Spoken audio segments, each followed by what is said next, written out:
무게 3톤이 넘는 고래가 관중 앞에서 멋진 쇼를 보입니다. 조련사의 손길 하나하나에 공중으로 뛰어오르기도 하고 뱅글뱅글 돌기도 하고 꼬리를 흔들기도 하고 재롱을 피우지 않습니까? 그 거대한 고래를 움직이게 만드는 것은 그 고래와 조련사 사이에 정말 뗄래야 뗄 수 없는 텔레파시, 다시 말하면 전적인 신뢰 관계가 형성되어 있기 때문에 가능한 일입니다. 고래와 조련사와의 관계가 그렇듯이 하나님을 향한 사람의 신뢰, 하나님과 우리의 관계에 있어서 우리가 얼마만큼 하나님을 신뢰하느냐, 그래서 하나님의 이끄심과 하나님 말씀 앞에 우리가 얼마만큼 순종하느냐에 따라서 우리의 삶의 변화가 달라지죠. 우리의 삶의 결과가 달라지는 것입니다. 대인관계에 있어서도 신뢰 관계를 많이 쌓아가는 사람들은 그만큼 그의 삶이 다른 사람들에 비해서 훨씬 더 풍성한 삶을 살아갈 수가 있습니다. 근데 참으로 아이러니컬하게도 서로를 가장 많이 사랑하고 서로 가장 많이 신뢰해야 하는 가족이 행복하지 못한 경우가 많아요. 너무나도 행복해야 되는 것은 당연한 일이고 마땅한 일인데도 불구하고 가족이 서로를 믿지 못하고 서로를 온전히 신뢰하지 못하고 사랑하지 못해서 오히려 불행한 경우도 종종 보게 됩니다.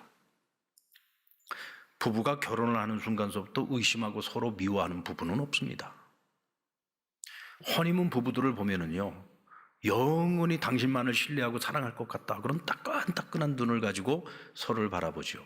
결혼식 주례할 때 신랑과 신부가 이 앞에 딱 서 있는 걸 보면은요, 막 눈빛이 그냥 반짝반짝 꿀물이 뚝뚝 떨어집니다. 정말 따끈따끈하거든요. 그런데 그들이 살아가면서 그 따끈따끈했던 눈빛이 어느 순간서부터 냉랭해지기 시작하고 나중에는 너무나 차가운 눈빛으로 변해버리는 경우들도 종종 보게 됩니다. 부모 자식도 그렇지 않습니까? 아이들이 어릴 때에는요, 아빠와 엄마에 대한 절대 사랑과 절대 신뢰가 있어요. 무한 신뢰죠. 아빠 엄마가 얘기하면 그건 당연히 그거는 마땅한 것으로 받아들이고 아이들이 순종을 합니다. 그런데 아이들이 나이를 먹어가고 사춘기에 접어들기 시작하면 그때부터 그 아이들의 마음속에 부모의 자리가 점점 사라지고 엉뚱한 것들로 차지하게 됩니다. 부모를 그렇게 무한 신뢰했던 아이들이 부모와의 관계가 살살 깨지기 시작하고 반항을 하기 시작하고 자기 주장을 하기 시작하죠. 관계가 점점 멀어지기 시작하는 겁니다. 형제들과의 관계, 자기 자신과의 관계도 역시 마찬가지입니다. 절대적인 믿음과 신뢰, 사랑을 통해서 형제관계가 시작되어지고 자기 자신과의 관계가 시작되어졌다면 살면서 틈이 생기기 시작하고 의심과 다툼이 쌓이며 스스로 열등감의 포로가 되기도 합니다. 가장 사랑하고 가장 신뢰해야 될 가족이 어느 순간서부터 가장 먼 당신이 되어버리고 남보다 못한 가족이 되어버린다면 그 가정, 그 가족은 정말 불행한 겁니다. 그래서 우리가 하나님 앞에서 살아갈 때 여러분들 우리가 하나님과의 관계도 마찬가지 아닙니까? 처음 주님을 만나고 첫사랑을 경험했을 때는요, 그냥 매일매일 하나님 앞에 예배드리는 것이 너무 기쁘고 행복하고 기도하는 그 시간이 행복하고 하나님 말씀 배우는 그 시간이 너무 행복하고 늘 좋은 것만이 있었단 말이죠. 그런데 신앙생활을 오래 하다 보면은 하나님과 우리 사이에도 자꾸 틈이 생기기 시작합니다. 게을러지기 시작하고. 예전에 주님을 생각할 때 주님의 그 첫사랑에 젖었을 때의 그 가슴 뛰던 그런 시간들은 점점 사라져가기 시작하죠. 그래서 우리가 날마다 우리의 온전한 신앙이 회복되기 위해서 믿음 생활 중에 우리가 꼭 회복해야 되는 것이 있다면 그것은 바로 처음 사랑이에요. 처음 사랑. 주님을 처음 만났을 때 그때의 그 감격, 그 처음 사랑을 우리가 회복할 수 있을 때 온전한 사랑을 회복할 수 있는 것이죠. 그것처럼 우리 가족도 마찬가지입니다. 함께 살아가면서 부부 간에, 부모와 자식 간에, 또 형제들 간에 그 뜨거웠던 처음 사랑, 믿음과 신뢰를 기반으로 시작되어졌던 그 모든 관계가 다시 회복되기 위해서는 바로 처음 사랑이 회복돼야 되는 것입니다. 자, 오늘 본문의 말씀을 다시 한번 읽어보겠습니다. 요한복음 15장 12절 말씀. 내 계명은 곧 내가 너희를 사랑한 것 같이 너희도 서로 사랑하라 하는 이것이니라. 내가 너희를 사랑한 것처럼 주님이 우리를 사랑하실 때 어떻게 사랑하셨어요? 사랑받을 자격이 없는 우리를 사랑해 주셨어요. 그러니 너희도 서로 간에 사랑하라는 거예요. 이것이 주님이 우리에게 주신 새 계명입니다. 근데 이 말씀을 주신 그 말씀의 배경을 보면 요한복음 15장 전체가 포도나무와 가지의 비유를 말씀하고 있어요. 포도나무는 예수님을 말씀하시는 것이고 가지는 성도들을 말하는 거죠. 예수님과 성도들이 하나가 되어서 많은 열매를 맺는 삶을 살아가려면 성도들이 예수님께 찰떡같이 붙어 있어야 됩니다. 이 찰떡같이 붙는다는 걸 두 가지 단어로 표현을 할 수가 있는데 하나는 사랑이고 하나는 믿음이에요. 여러분, 사랑과 믿음이 다른 것입니까? 사랑과 믿음은 같은 것입니다. 우리가 하나님을 사랑한다라고 할 때 하나님 믿는 거잖아요. 하나님을 믿기 때문에 하나님이 사랑하는 거죠. 가족도 마찬가지입니다. 우리가 가족이 서로 사랑한다? 서로 사랑한다는 곧 서로를 믿는다는 것을 의미하는 거죠. 부부가 서로 사랑하는데 사랑하지만 난 당신을 믿지 않아.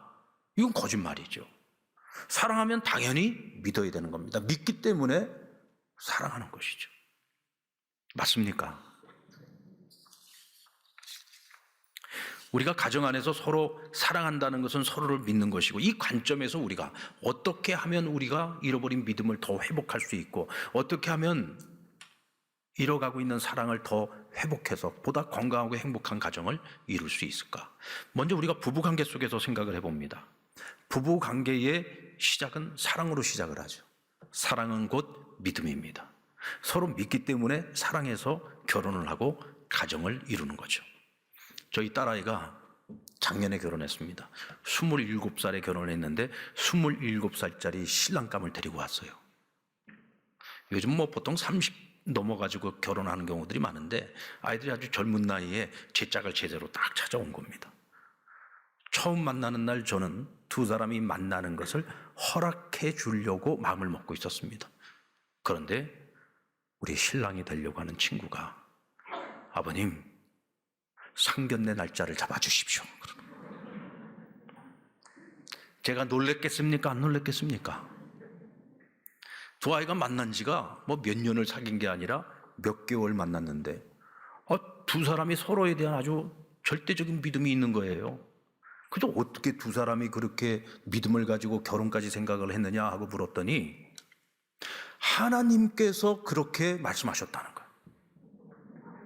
하나님께서 두 사람의 마음속에 서로에 대한 믿음과 신뢰를 갖게 만들고 이건 하나님이 짝지어주신 나의 평생의 배필이라는 확신을 주셨다는 거예요.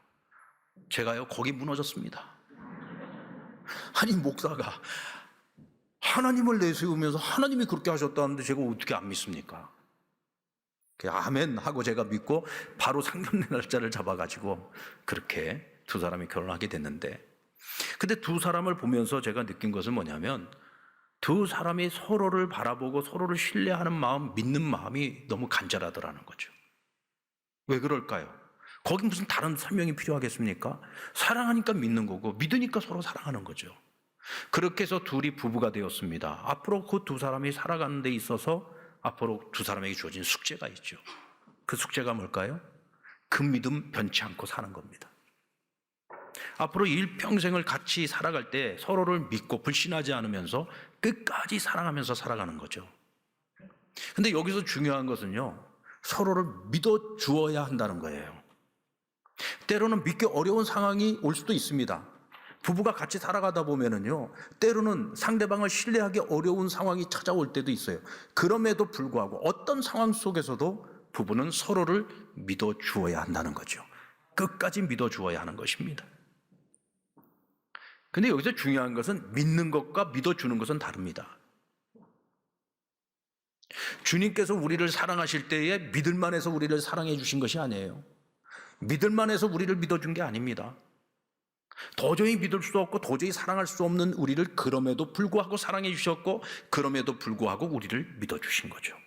사람이라고 하는 존재는 믿을 만한 대상은 아닙니다. 우리가 하나님을 절대 믿고 절대 신뢰를 하듯이 사람이라는 존재가 그렇게 절대 신뢰를 줄 만한 그런 존재는 아니에요.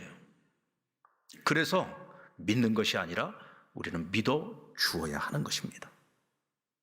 근데 내가 상대방을 믿어 주려고 애를 쓰면 상대방이 변하죠. 처음에는 신뢰할 만하지 못했었지만 그러나 나를 그럼에도 불구하고 믿어주는 상대방에게 내가 보다 신뢰할 만하고 보다도 믿을 만한 사람이 되기 위해서 노력하게 되죠. 그래서 그 부부가 서로를 믿어주면서 더 깊은 사랑을 하게 되고 서로에 대한 믿음과 신뢰가 더욱 깊어지게 되는 것입니다. 그리고 부모와 자식의 관계에서도 믿음이 중요해요. 오늘 이 교회 김종훈 목사 하신주 선교사 대회분이 쓴 그래도 괜찮아라는 책이 있는데, 이 책은 자녀교육에 관한 책입니다. 이거는 자기들이 실제로 경험했던 간증을 담고 있는 그런 책인데, 이 선교사로 외국에 나가서 살아가다 보니까 아이들이 참 여러 가지 어려움들이 많이 있죠. 학교에 갔는데 전부 다 피부색도 다른 아이들, 말도 다른 아이, 언어도 다른 아이, 문화가 다른 아이들, 그 속에서 아이들이 적응을 하면서 살아가는데 맨날 왕따를 당하는 거예요. 괴롭힘을 당하는 겁니다. 그러면서 이 큰아이가요, 너무 상처를 많이 받아가지고 애가 절망하고 낙심하고 학교를 가기 싫어하고 나중에는 칼을 들고 자살까지 하려고 하는 거예요. 그런 아들을 보면서 얼마나 그 어미의 가슴이 무너지겠습니까? 날마다 하나님께 눈물로 간구하는데 오늘날 하나님께서 말씀을 주셨어요. 로마서 4장 18절 말씀입니다. 아브라함이 바랄 수 없는 중에 바라고 믿었으니 이는 내 후손이 이같으리라 하신 말씀대로 많은 민족의 조상이 되게 하려 하심이라. 바랄 수 없는 중에 내가 믿는다면, 아들의 현실을 보면 도무지 미래가 안 보여요. 희망이 보이지 않아요. 그러나 내가 하나님을 믿기 때문에 하나님께 내 아이를 맡기고 하나님께 이 아이를 책임져 달라고 내가 하나님께 맡기고 날마다 기도해요. 그러면서 바랄 수 없는 중에 믿음을 가지고 바라는 거죠. 그리하면 내 아들이 언젠가 하나님의 영광을 보게 될 날이 올 것이다. 반드시 하나님의 영광을 보게 될 것이다. 무슨 얘기예요? 내가 책임질게 라는 약속 아닙니까? 여러분들 같으면 그 약속의 말씀을 받았을 때 어땠을까요? 아멘, 주여 믿습니다. 제 자식 하나님 책임져 주실 것을 믿습니다. 더 이상 두려워하지 않겠습니다. 염려하지 않겠습니다. 이게 정답인데, 이런 약속을 받았는데도 불구하고 마음속에 두려움이 도무지 사라지질 않더라는 거예요. 왜? 눈앞의 현실이 아들의 모습을 볼 때마다 무너지는 거예요. 믿으려고 했던 내 마음이 다 무너져 버리는 것입니다. 저러다가 제가 망하는 거 아니야? 쟤 저러다가 죽는 거 아니야? 저러다 제 영혼이 실패자로 폐인되는 거 아니야? 막 그런 걱정과 염려들이 그 마음속에 사라지질 않는 거예요. 그 마음 누가 줬을까요? 그건 사단이 주는 마음이죠. 어느 날 하나님께 부르짖으면서 눈물로 기도하고 있는데 하나님께서 이렇게 말씀하시더랍니다. 얘야, 너가 지금 내 아들을 놓고서 지금 너가 지금 두려워하고 걱정하고 염려하며 기도하고 있는데 사실 네 아들이 문제가 아니야. 너의 두려움이 문제다. 두려움이 문제다. 왜 너가 두려워하냐? 너 지금 나를 믿지 않고 있는 거잖아. 너가 나를 신뢰하지 않기 때문에 기도하면서도 너는 지금 이 두려움으로부터 벗어나지 못하고 있는 거야. 너가 이 두려움에서 벗어나지 않는 한 네 아들에게는 아무 일도 일어나지 않을 것이다. 문제는 아들에게 있는 것이 아니라 하나님을 전적으로 신뢰하지 못하고 있는 나에게 문제가 있는 거죠. 내가 이 두려움으로부터 벗어나지 못하니까 아들에게도 변화가 일어나지 않는 거예요. 왜? 내가 하나님을 신뢰하지 않으니까. 그때부터 자기 마음속에 밀려오는 그 두려움을 향해서 끊임없이 대적 기도를 했다는 거예요. 나사렛 예수의 이름으로 명하노니 내 마음속에 이런 부정적인 생각, 안 될 거라는 생각, 염려와 두려움을 갖게 만드는 이 모든 생각이 악한 영들아, 예수의 이름으로 명하노니 떠나갈지어다. 대적 기도를 하고 마음을 강하게 먹고 또 다짐하고 굳게 먹고 그렇게 한 걸음 한 걸음 헤쳐나가는데 어느 순간부터 자기 마음속에 두려움이 조금씩 사라지기 시작하더라. 한 30%쯤 마음속에 두려움이 사라지니까 아들이 한 30%쯤 회복이 되더라는 거예요. 50%, 70%, 나중에 90%까지 내 마음속에 두려움들이 싹 사라지기 시작하니까 아들이 변화되기 시작하는데 하나님을 인격적으로 만나기 시작하고 애가 해서는 안 될 행동을 했던 것들이 하나하나 사라지기 시작하면서 아이의 모습이 너무나 아름다운 모습으로 변화되기 시작하더라는 겁니다. 결국은 여러분, 우리가 부모가 자녀를 양육할 때 가장 큰 문제는 사실은 우리가 자녀의 문제라고 하지만 그것이 우리의 문제, 부모의 문제일 때가 많습니다. 여러분, 우리가 우리 자녀들을 끝까지 책임질 수 있는 거 아니잖아요. 내가 자녀를 사랑합니다. 사랑하기 때문에 자녀에게 모든 걸 다 줄 수는 있어요. 그러나 내가 사랑하고 모든 걸 다 준다고 해서 그 자녀들이 내가 원하는 대로 바라는 대로 그렇게 잘 살아준다라고 하는 것은 보장할 수가 없어요. 우리가 자녀들을 양육하면서 경험하는 것이 뭐예요? 제일 힘들고 어려운 게 자녀 문제 아닙니까? 정말 제일 힘들고 어려운 게 자녀 문제예요.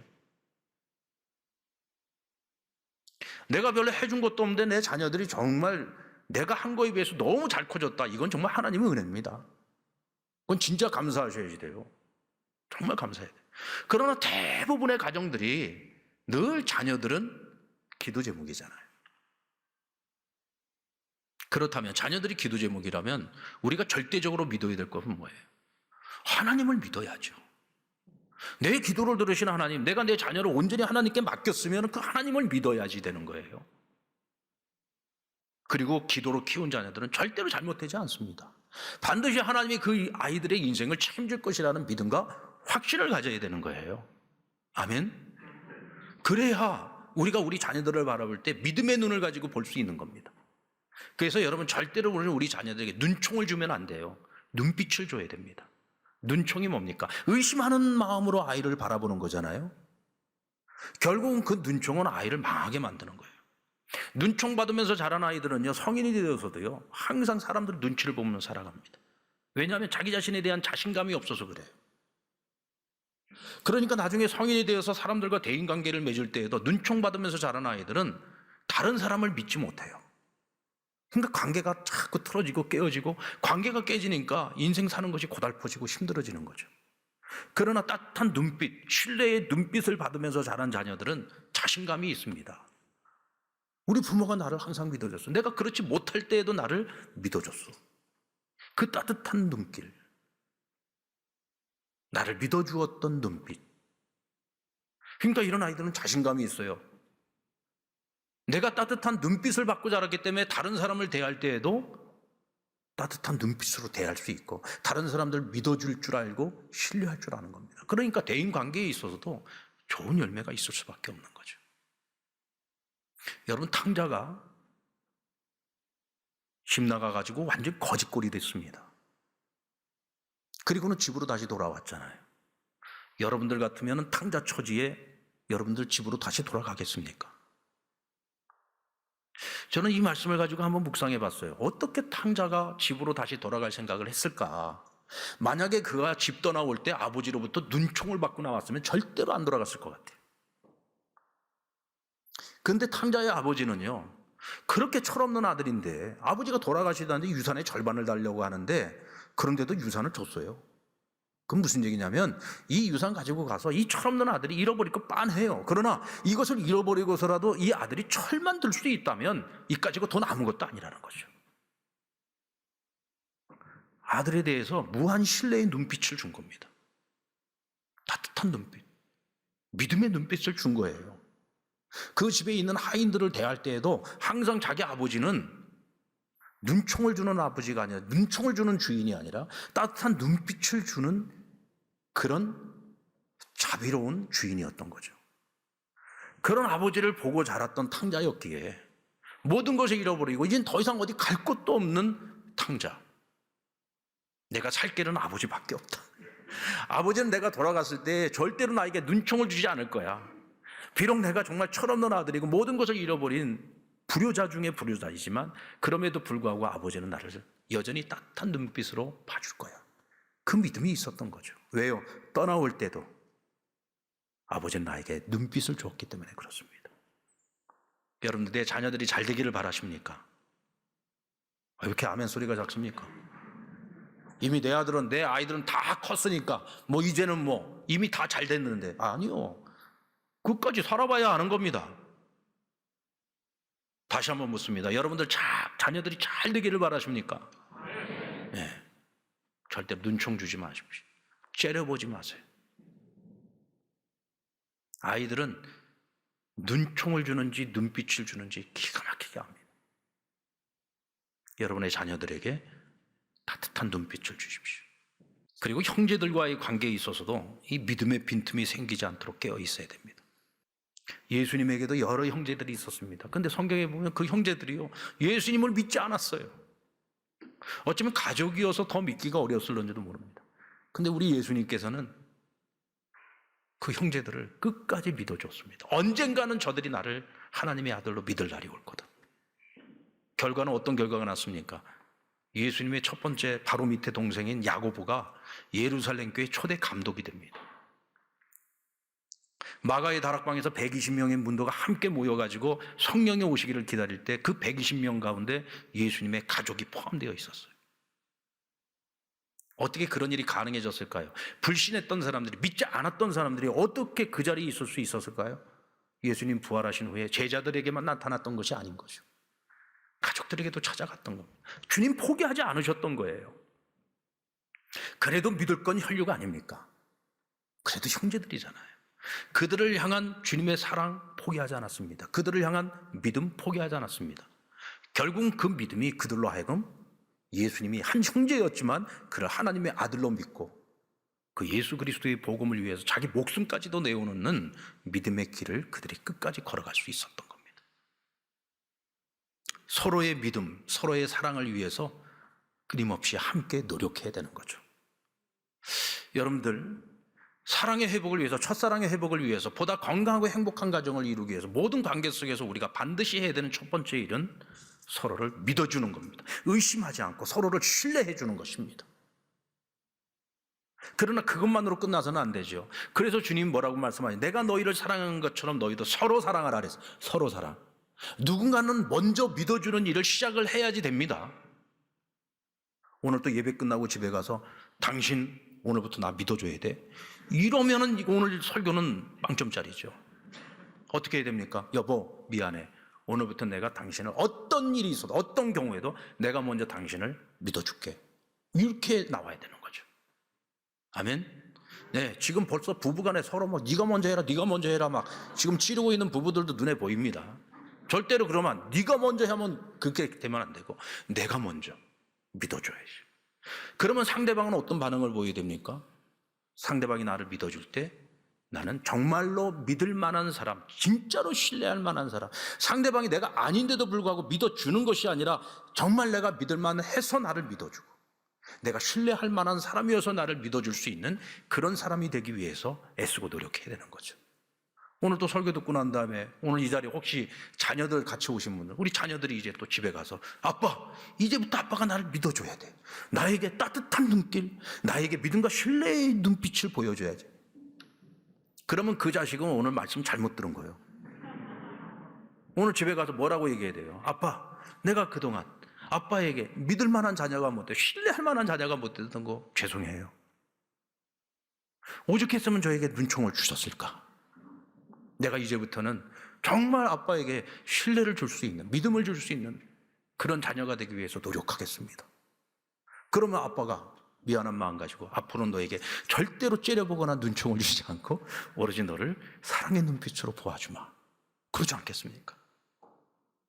결국은 가족이 첫사랑을 회복하고 더 뜨겁게 사랑하고 절대적인 믿음을 가지고 서로를 응원해주는 그런 행복한 가정이 되려면 믿어주고 믿을 만하고 신뢰할 만한 사람이 되기 위한 노력을 서로가 해야지 된다는 것입니다.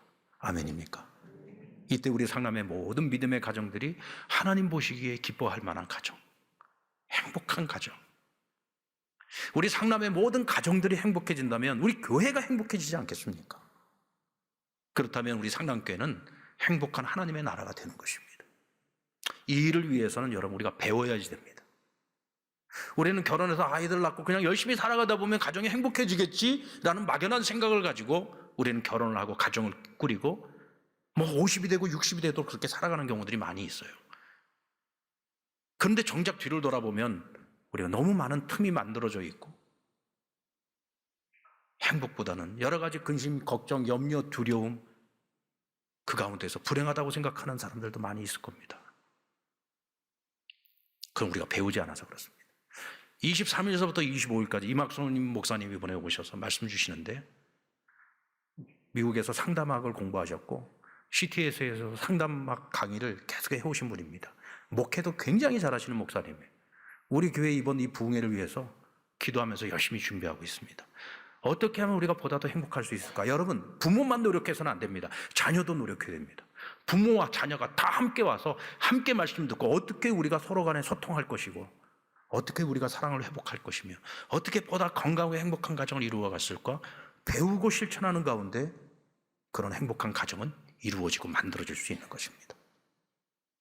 하나님께서 우리에게 예비하시고 이번에 마련해 주신 이 축제의 잔치에 여러분들 다 함께 참여해서 보다 더 행복한 가정을 만들어가고 이루어가는 저와 여러분 되기를 주의 이름으로 축원합니다.